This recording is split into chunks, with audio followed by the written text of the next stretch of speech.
আসসালামু আলাইকুম গাইস, কেমন আছেন আপনারা সবাই? আশা করি সবাই অনেক ভালো আছেন। তো ফিরে আসলাম আপনাদের মাঝে দীর্ঘ প্রায় আহ, 1 বছর পরে মাছের খামারের বিষয় নিয়ে। তো এরই মাঝে 2টা ভিডিও আপলোড করেছি, সেখানে ভালো রেসপন্স পেয়েছি। আপনারা অনেকেই মাছ অর্ডার করেছিলেন, সেখান থেকে আপনাদের অনেকে মাছ পাঠানো হয়ে গেছে।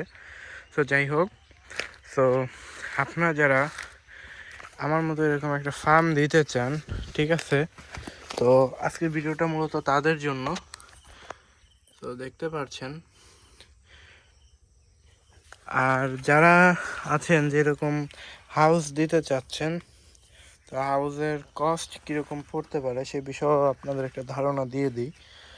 তো এইখানে হাউসের দৈর্ঘ্য প্রস্থ কত আমার সেটা মনে নেই, তো যাই হোক আপনারা দেখে হয়তো একটা আন্দাজ করতে পারছেন। এরকম একটা হাউস তৈরি করতে আমার খরচ পড়েছে হচ্ছে একটা 10,000 এবং এখানে তিনটা আছে, তিনটা 30,000, ঠিক আছে। তো মাছগুলা দেখেন, আর এখানে ডার্কউড আছে, ডার্কউড। তো এই ডার্কউড যেখানে থাকে সেখানে পানিতে অ্যামোনিয়ার কোনো সমস্যা হয় না, ঠিক আছে। এখন অনেকে আছে অ্যামোনিয়া চিনে না। অ্যামোনিয়াটা হচ্ছে মাছ যখন খাবার খায়, খাবার খাওয়ার পরে যেটা ওয়েস্ট থাকে সেই ওয়েস্টটা অ্যামোনিয়াতে পরিণত হয় এবং অ্যামোনিয়া মাছের জন্য ক্ষতিকর। আর এখানে দেখতে পাচ্ছেন গাছগুলো এত বেশি পরিমাণের হয়েছে, মানে এগুলা বলার তুলনার বাইরে। হ্যাঁ, আর এখানে হচ্ছে সানলাইট সরাসরি পড়ে না, যার কারণে এই প্লান্টসগুলো আরও ভালো হয়েছে। দেখেন আমি এইভাবে উঠালাম, প্রায় 1 কেজি সমান হবে, এত পরিমাণের প্লান্টস। আর যেখানে প্লান্টস থাকে সেখানে মাছ মরার সম্ভাবনা একদমই কম, এবং মাছের যে ছোট ছোট বাচ্চা সেগুলো বড় মাছ খেতে পারে না।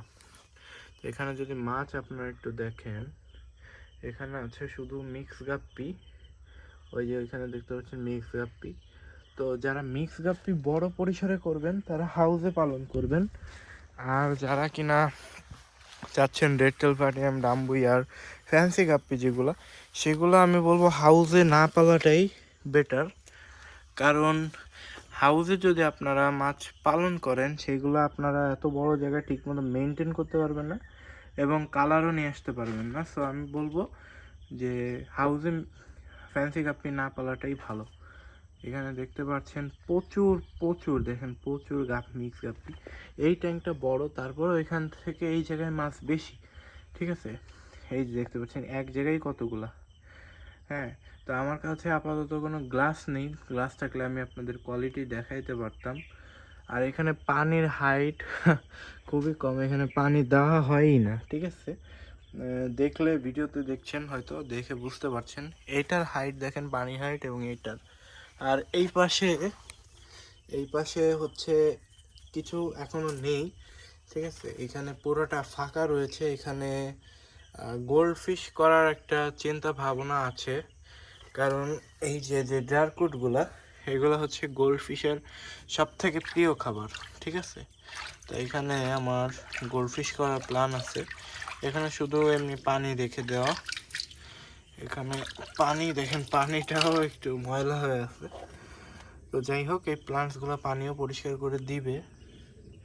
আর এখানে দেখতে পাচ্ছেন একটা শকিং বিষয়, এখানে মাছ আছে, দেখেন এই যে, এটা কিন্তু মাছের বাচ্চা।